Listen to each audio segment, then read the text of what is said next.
Et salut!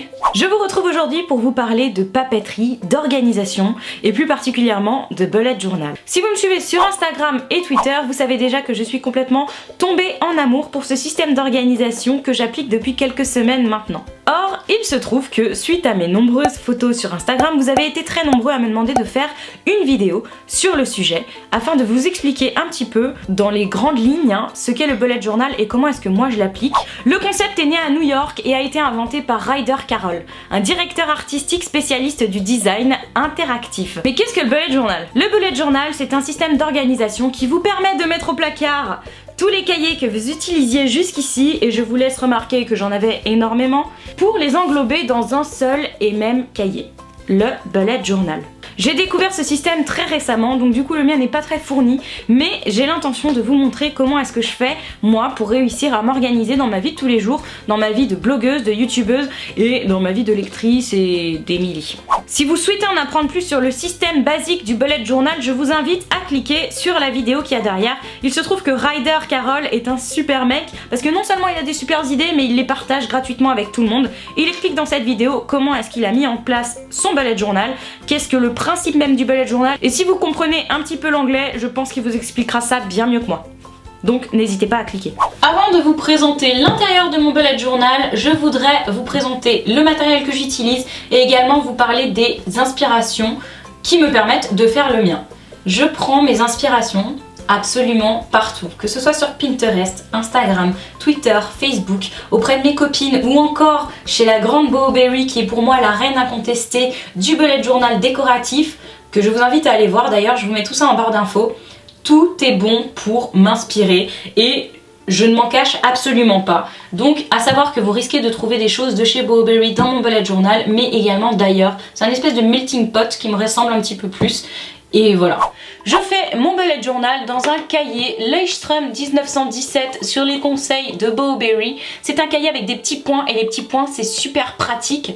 J'adore ce cahier, je l'emporte partout avec moi. Vous allez voir qu'il se porte très bien à la pratique du bullet journal, en tout cas moi je suis fan. Après les cahiers, indispensable pour moi, le stylo. Mon bullet journal, limite je pourrais le faire qu'avec des stylos, j'adore ça. C'est pourquoi j'en ai plein. J'en ai par exemple chez Faber-Castell, celui-ci avec une pointe plus large, qui fait un petit peu stylo. Pour les effets et les dessins, c'est génialissime.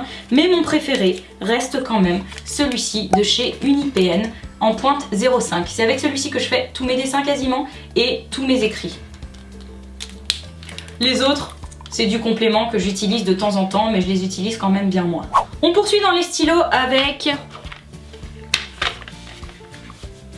mes stylos de couleur qui sont les mêmes qu'utilise Bowberry. Donc c'est des 0,3 mm qui me permettent de faire tous mes codes couleurs et dégayer un petit peu mes pages. Voilà, ça c'est mes indispensables. Avec ces trois choses là, je fais mon bullet, quasiment. Enfin, parce que j'aime beaucoup dessiner, de temps en temps il m'arrive d'utiliser mes feutres.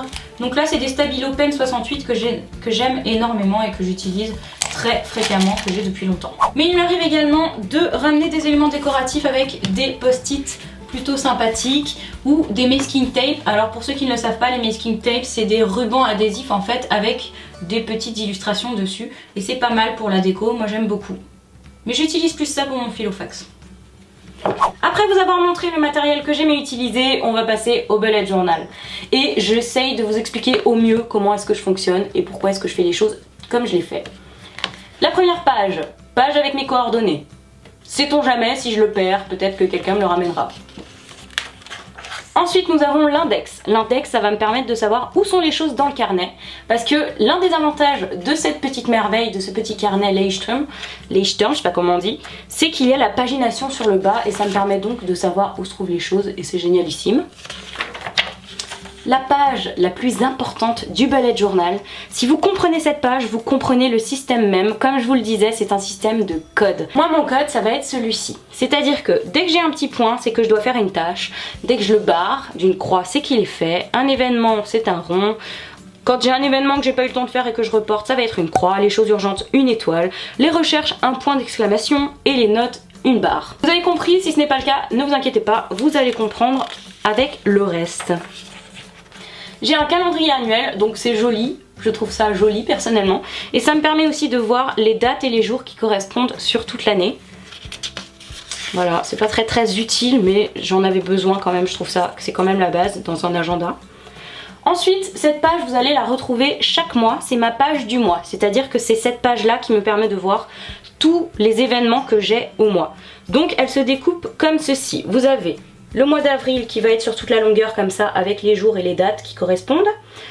Sur la colonne de gauche, on va avoir toute la journée.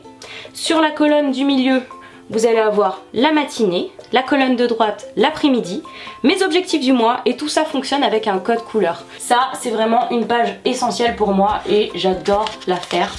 Ça me détend et en plus ça me permet vraiment de m'organiser comme il se doit. Ensuite, nous avons le Calendex. Alors cette page-là, c'est ma page préférée de tout le bullet journal. C'est le même principe que pour le mois, que pour la page mensuelle, sauf que là, c'est sur toute l'année. Ça vous permet vraiment de voir en globalité ce que vous devez faire au cours de l'année. Et pareil, système de code que j'utilise avec des codes couleurs juste en dessous. Voilà, ça c'est vraiment mon essentiel du bullet journal. Enfin, un bullet journal n'est pas un bullet journal sans ses daily. Une daily, ça va être une liste de choses à faire par jour que j'organise en suivant le code que je vous montrais tout à l'heure. Ce code-ci. Donc là par exemple nous avions vendredi, j'avais énormément de choses à faire comme vous pouvez le constater et j'ai très bien travaillé puisque quasiment tout a été fait. Donc en gros je note ce que je dois faire et je suis le code que je vous montrais tout à l'heure. Et enfin ces petites choses que vous allez retrouver partout dans mes daily, c'est des petits carrés qui correspondent aux horaires de la journée.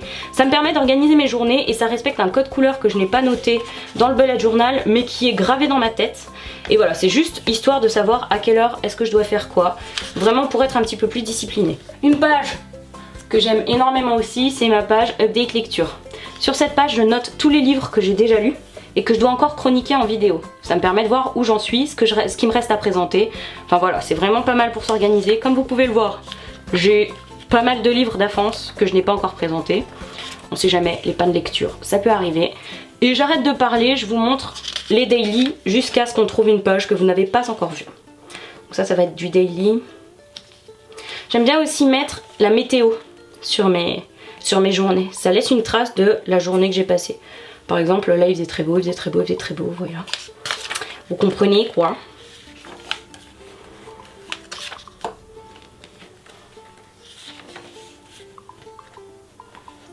Mes daily. À chaque fin de mois, je fais mes moments marquants du mois. Ça me permet vraiment de garder encore une fois une trace de tout ce que j'ai fait au cours du mois et ce que j'ai préféré faire. Là par exemple, au mois d'avril, j'avais énormément de rencontres à animer pour des salons du livre en tout genre. Et vous voyez, j'ai tout noté comme ça. Je sais ce que j'ai fait au mois d'avril. On part ensuite sur le mois de mai. Encore une fois, la page du mois pour me permettre de m'organiser dans le mois. Vous avez ensuite mes moments marquants que cette fois-ci j'ai mis en début de mois. Et mes idées de vidéos. Ça, c'est une nouveauté. Ça va être ma page pour les vidéos. Cette page me permet de m'organiser au niveau des vidéos. Et chaque petit logo que vous voyez là correspond à une activité que je dois faire en rapport avec elle. Par exemple, là, ça veut dire tournage, montage, miniature, programmation sur YouTube, mise en ligne sur YouTube. On a ensuite le partage des réseaux sociaux avec Facebook, Twitter et Instagram. Et je remplis ça comme ça. En fait, je vais mettre le titre de la vidéo et je mets un petit point à chaque fois que j'ai fait les choses en dessous des petits logos en conséquence. Ça, c'est super pratique pour faire les vidéos, je vous assure. Au moins, je sais où j'en suis. Ensuite, nous avons le tracker. Donc là, c'est le tracker du mois de mai. Un tracker, c'est une page qui va nous permettre de faire des activités qu'on a envie de faire bien et correctement tous les jours. Donc moi, j'ai fait en fonction de ce que j'ai envie de faire de manière plus stricte. De lire, d'écrire, de m'occuper de mes réseaux sociaux, donc de tweeter, de faire des photos pour Instagram, de m'occuper de mes mails, de Facebook, du blog, mais également des vidéos, de ma chienne Inca, oui, et enfin de mes cheveux, bah oui, quand on a des cheveux comme les miens, on est obligé. Et en fait, à chaque fois que je fais quelque chose par jour, je mets un petit point. On repart sur les daily. Les daily. Voilà. Là j'ai refait un petit calendex comme je vous montrais tout à l'heure parce que mon calendex qu'on retrouve au début, C'est un calendex où je vais mettre que les choses qui sont confirmées, donc les choses que je suis sûre de faire. Et pour éviter les ratures, je me suis refait un petit calendex avec les choses probables. C'est-à-dire que toutes les propositions que je vais avoir, je vais les noter là-dedans. Même si ça n'aboutit pas, c'est pas grave, au moins j'ai une trace. Et quand on me propose une nouvelle chose, une nouvelle mission, et ben je vois ce que j'ai à faire, si j'ai quelque chose de déjà prévu ou peut-être sur le jour en question. On repart sur les daily. Les daily.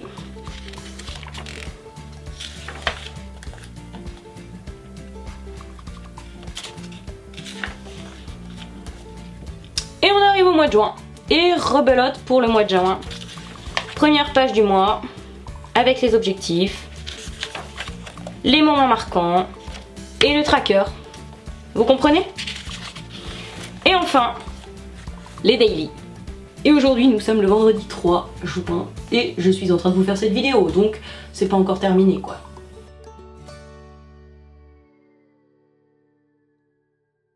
Voilà, vous avez pu voir mon bullet journal. Si vous aussi vous en avez un, n'hésitez pas à le partager en photo avec moi sur tous les réseaux sociaux. Vous savez que je suis sur Twitter, Instagram, Facebook, Snapchat, Pinterest, YouTube, sur le blog. Enfin bref, je suis un petit peu partout, donc n'hésitez pas. J'espère que cette vidéo vous aura plu et vous aura fait plaisir. En attendant une prochaine vidéo, je vous souhaite quant à moi d'excellentes lectures bien sûr et je vous dis à très vite.